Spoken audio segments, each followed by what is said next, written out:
नमस्कार दोस्तों, स्वागत है मेरे YouTube चैनल द देश धाम पर। दोस्तों, सन 1960 के दशक में एक जुमला बहुत मशहूर था कि अंग्रेजों ने डिवाइड एंड रूल की नीति अपनाई थी और हम पर शासन किया था। मगर 21वीं शताब्दी आते आते हमारे राजनेता, हमारे ये नेता इस नीति को प्रचंड रूप से बढ़ा रहे हैं।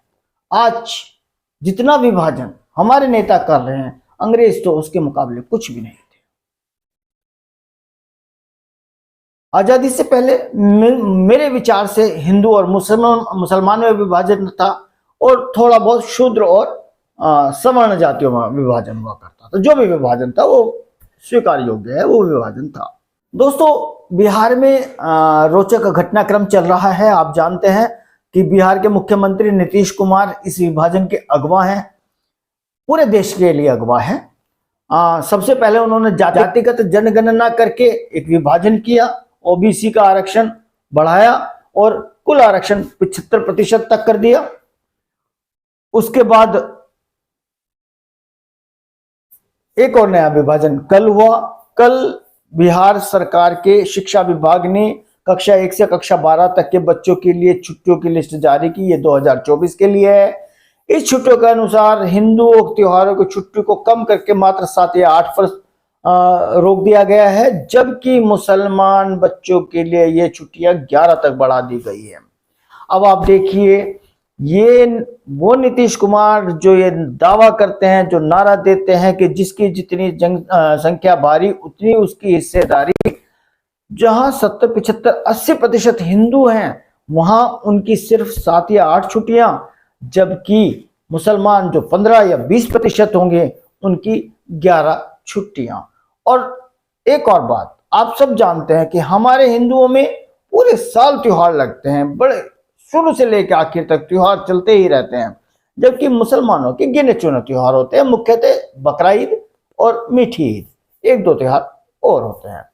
जबकि हमारे यहाँ तो पूरे वर्ष त्योहारों का सिलसिला चलता ही रहा। हिंदुओं की छुट्टियों में हरियाली तीज, जन्माष्टमी, रक्षाबंधन, रामनवमी, अष्टमी सब उड़ा दिए गए हैं। मुख्यतः छुट्टी रही हैं दुर्गा पूजा 3 छुट्टियां, 1 दिवाली, 3 छठ, शायद 1 आध और।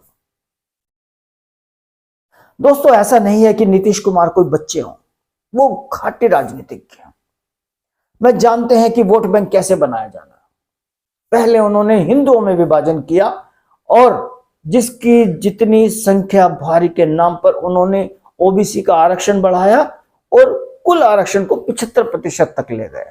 हिंदुओं का ये ओबीसी वर्ग उनका दीवाना हो गया।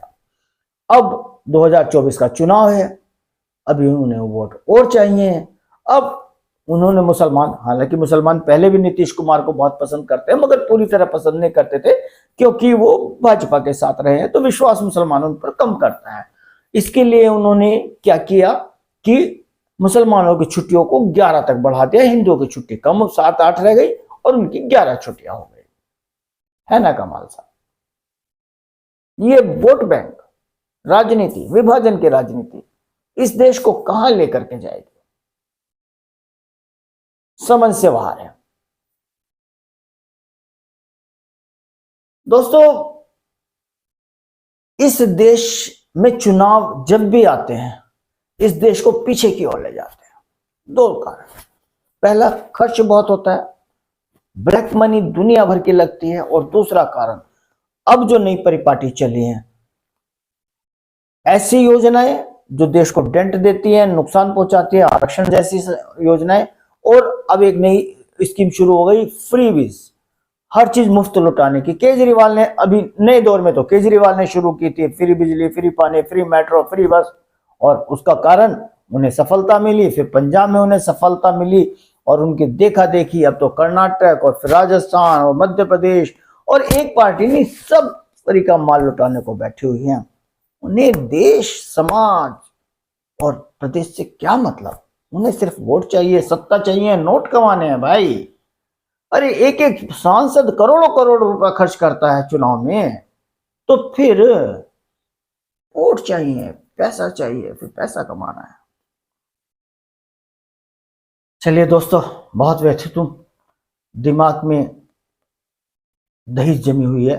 गुस्सा बहुत आता है, कर हम कुछ नहीं सकते, सिर्फ अपनी बात आप लोगों तक पहुंचा सकते हैं। नमस्कार।